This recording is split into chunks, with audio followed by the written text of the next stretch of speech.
Hi, my name is Carlos Edwards, and welcome to Career Quest. I have with me an amazing individual, an amazing guest, a man about his work, a lion at heart, coming out of Dade County, Sell me. Mr. Leroy Jones. Sell me. Welcome. Thank you. Look, I'm stoked to be in this thing. Listen, Yeah. your boy is Leroy Jones. I'm the founder of 3D Dojo Studios, sir. and I'm more than happy to be here with you, especially on this special occasion. Yeah. And being able to help out and shape these young minds ahead and give them this motivation they need to be having. You know what I'm saying? Oh man, for sure, man. We want to touch on a little bit about some of your background, some of your early life. Yeah. Growing up within Dade County, how was that like? Not easy at all. Yeah. I mean, because again, my upbringing has always been interesting. It sounds, Yeah. it's almost when I talk about it, it sounds unrealistic. From family structure, the heavy struggles, being inside poverty, 24/7, happen to pretty much fight and claw your way to the top. Through all type of obstacles on a daily, consistent basis. And then just like me, for most of us, a lot of us had to grow up fast. You know what I'm saying? Even me, I didn't really have a childhood. You know what I'm saying? Mom, biological mother didn't want to be that. Yeah. You know what I'm saying? So she out here doing her thing. Yeah. My dad had to come, out from being locked up for him just trying to be involved in our lives. Of course. Yeah. Which sounds like a typical stuff you see in Yes, it is. which always bothered me, because when you see it in the movie, people laugh at it, but don't understand that people out here actually live that life. That's right. It's real, man.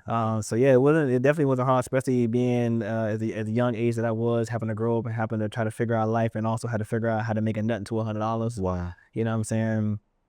And I also had to build that hunger in there. So luckily that I had certain people around me that was able to, help shape, keep me in certain directions. Yes. Shout out to the OGs, by the way. Yes, sir. You know what I'm saying? Because, they really helped out a lot. And then even being involved, ingrained into the street life. The only thing that I would like to touch on about that is that I hate when I see on TV, on the news, or on this media, is how they always paint the streets as always like something drastically negative, but you don't see the positive on that. See how we became our own homeland security and how we was ringed what we do out here. And think that cause they see people on the block that's ran that house as a drug dealer house, and they selling drugs to the kids, it's fault. I can tell you, I tried to get into it all young. You feel what I'm saying? And I got slapped first. Wow. That's what they used to do. They used to slap you first until you tighten up later. Yeah. And then instead of selling that, you had to go on a block and sell CDs. Yeah. You know what I'm saying? So and then I remember being at the crib, looking at the news and hearing them talking about that crazy stuff, like oh, how we doing all this reckless rah-rah, and I'm like, damn, like you right here, ain't you? Like, we ain't do none of that. Right. I want to make sure too, before we switch it up, is that when I want to know how long it's gonna take for people to realize that when they talk about us, they show you the same place, the same block, the same. They don't even hide the store he got more. You know what I'm saying? Yeah. They don't even hide the store.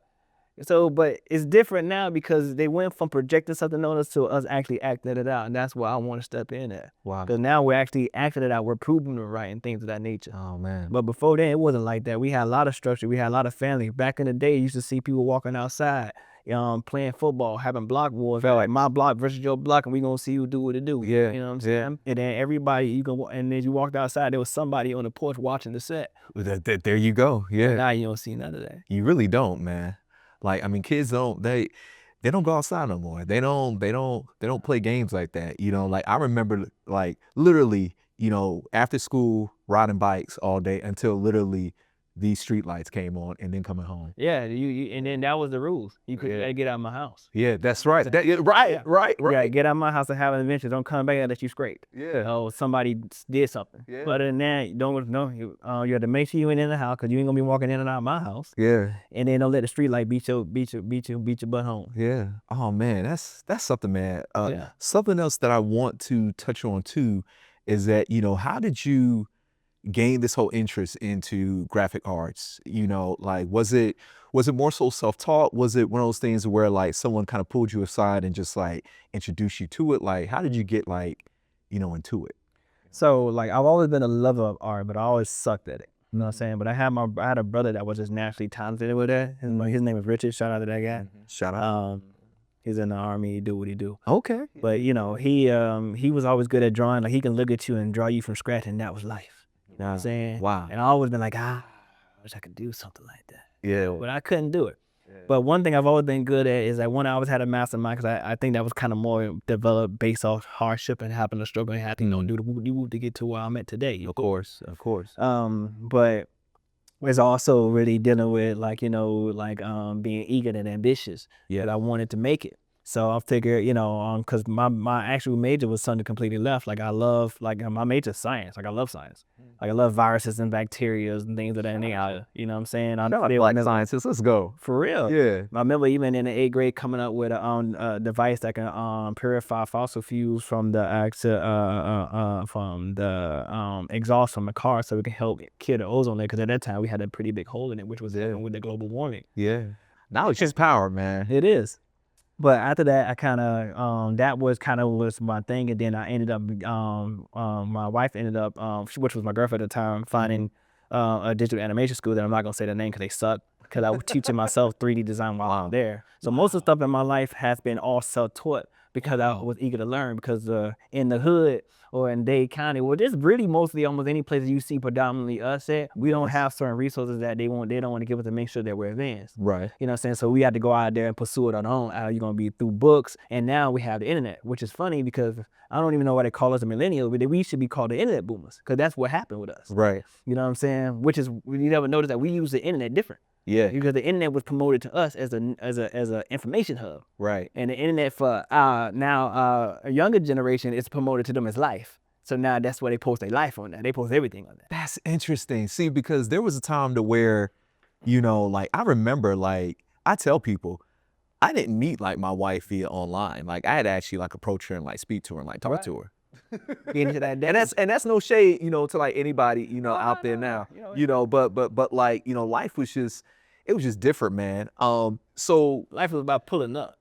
You feel that part. That part. So, how did you first get your foot in the door? Was it more so kind of I know you said that, okay, a lot of it was basically self-taught. What was that first big gig for you? Was it more so you actually going out there and just making it happen yourself? Was it more so you kind of linking up with some other graphic arts, job? What was that first, kind of big gig, or that first big moment? So everything, like I said, at that point is all about pulling up. Yeah. So everything that I got, I had to go grab. Interesting. So my first big break was, like I said, after I got into the school and I trained myself and I got out, I was trying to seek out a job. Job wasn't working because they don't tell you that you fall into this pool if you don't get hired within the training, which is you're gonna fall into a 3 to 5 year pool. And that's very realistic. Wow. Most, not even just this, just in most stuff. Yeah. Because remember, when it comes to a job, when it comes to any financial gain, there's levels to it. Mm-hmm.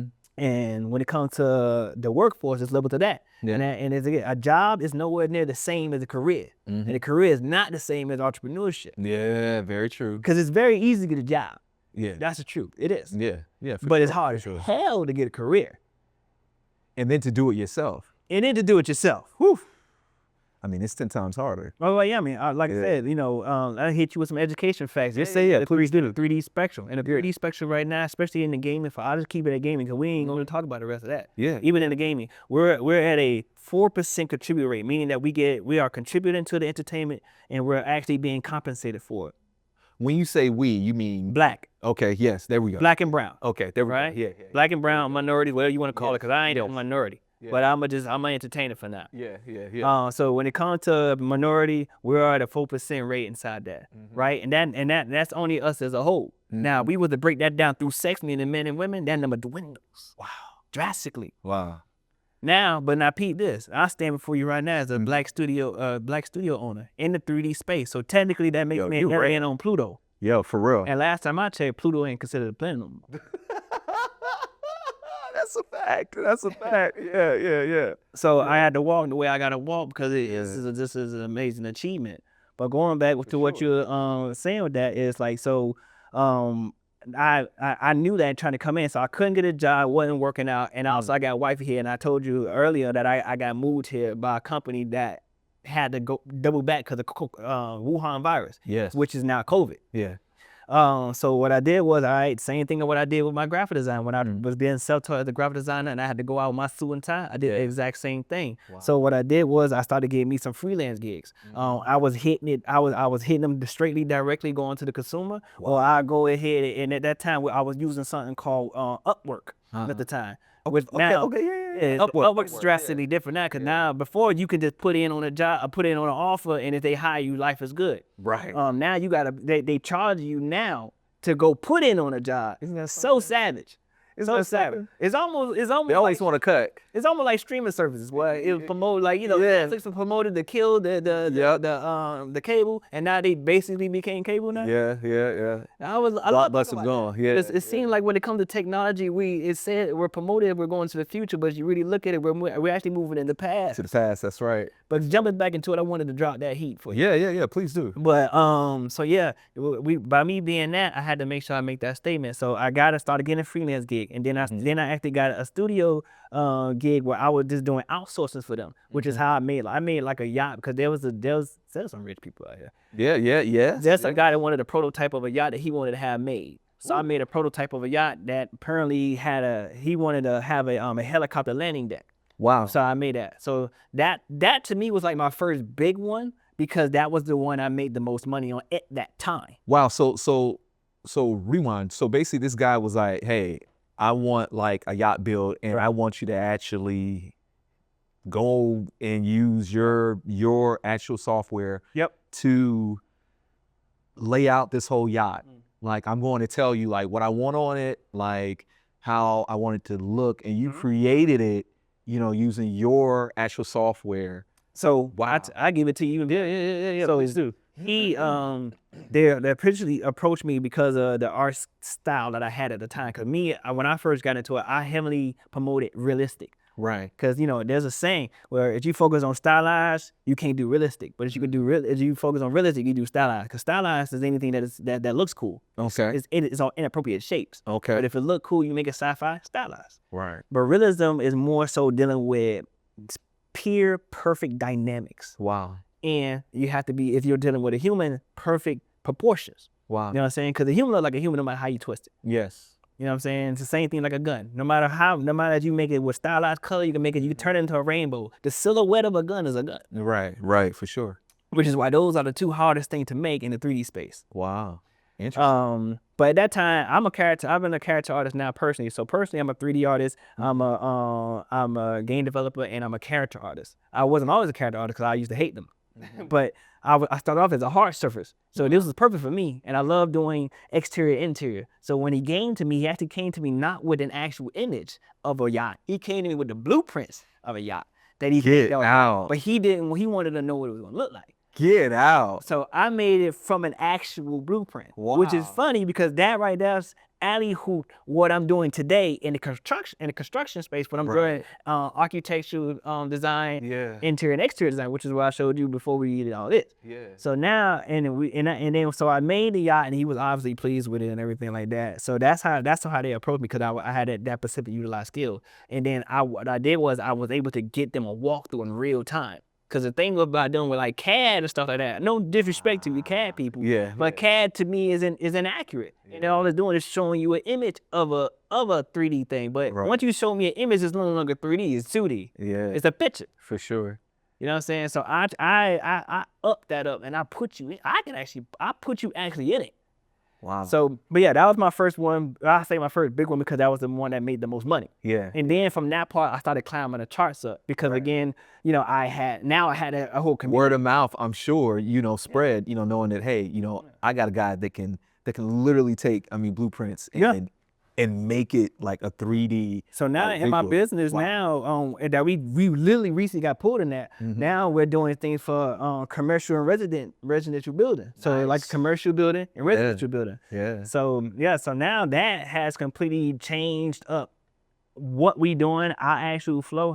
And I'm gonna show you a little stuff since I've been here. So like even still an actual structural building. Like this is an actual structural building that was done recently. Yeah, show it to too. You know what I'm saying? Right. So where you can even see the building, you can see the structure of the building, the layout of the thing. This is a little more extreme, but hey, this is what they wanted because they was pitching this. They were pitching this clinic to what they was doing. Wow. And again, before even when it gets done, we'll have an actual walkthrough where I will put you in there. I will literally put you in it. Stop playing. Yeah. I'll put you in it and have you walk right inside that thing. Wow. Is it wow? Show it again right there. And notice how literally this is a complete 3D design. And there is a avatar, there's a person in there kind of like walking through this whole building that you designed. Yeah. Wow. We make it, and the characters are everything is 100% accurate because it's based off the blueprints itself. So the reason why we did that, like, yo, you don't know when people see a blueprint, all you see is the lines down, just looking down on it. You don't know what that thing gonna fit. But now if you go ahead and do that thing, you lock it in, and now you're stuck with it. And then this is how it looks like before we even get done with it. So this is what it actually looks like. Oh wow, wow, that is something, man. But in the entertainment space, we did that, and then we got other big gigs where we made things for like D&D, so like board games, something like this guy.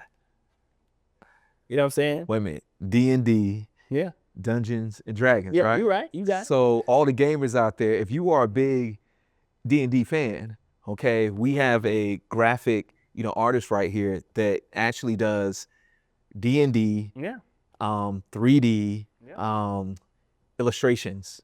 You want to show some to the and these are even then we develop a 3D design trade school to help everybody learn this type of trade because again 3D is massive. It's massive. It's not just gaming. Like right now, I used to call them gamer design courses because it's catchy and everybody wanted it. Right. And what I was doing was I was teaching you more than games. I was teaching you a 3D design trade so you can fall in different industry. Because you have things like film, because film has now adopted into games. So a lot of your yes, it has. going to be going out of Unreal 5. That's a fact. Yeah. You have commercials, so you got CGI. So thinking like the guy called Affleck, they ain't real. They're made in 3D. They're made in 3D space. Wow. Even the medical field. The medical field is heavily 3D right now. The type of tools that you use, 3D printed. The surgical things that you guys are now being trained on, being able to find a vein is now being trained. We're making an entire scene inside of virtual reality and giving you a headset so you can be able to operate on that.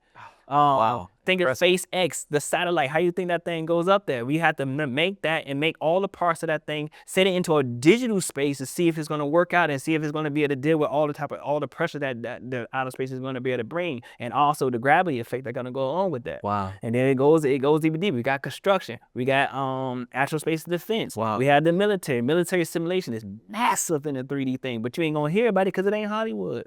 You know what I'm saying? This is the thing that I want to shine these lights on and what I want them to teach, because I'm not promoting money, I'm promoting career. I want to see us as a whole thrive and then move into the technology spectrum. Because again, America, they're alone just us people in general, but it's really America. We now have moved from being inventors to now being a consumer. Now we just buy everything, and now we became we're not the ones that are actually controlling and that are actually operating, within those like certain spaces. Right. We are now the ones that are dependent upon we're dependent on some of those, things. And that's so interesting, man. And my goal is I want to change that. I want to be the person that stands at the pinnacle that is going to turn us back into being inventors. And I want to do it with organizations just like you, with Goodwill, other organizations I found, Peak Academy, things of that nature. Oh man, you know what I'm saying? Yeah, sure. I want to put out there, or anybody that wants to get behind that, they want to see that vision. I want to be the one to breed the next generation of inventors and restore that. You know what I'm saying? And with y'all want to partner with me to kind of get up in there, let's go ahead and do it. Other than that, I'm going to do it regardless, because I'm already been doing it. Nice. Man, with that said, man, unfortunately, we have to, close this out, but thank you guys so much for taking the time out to tune in to Career Quest. Thank you to Leroy Jones, of course, for joining us today here at Career Quest. You guys take care.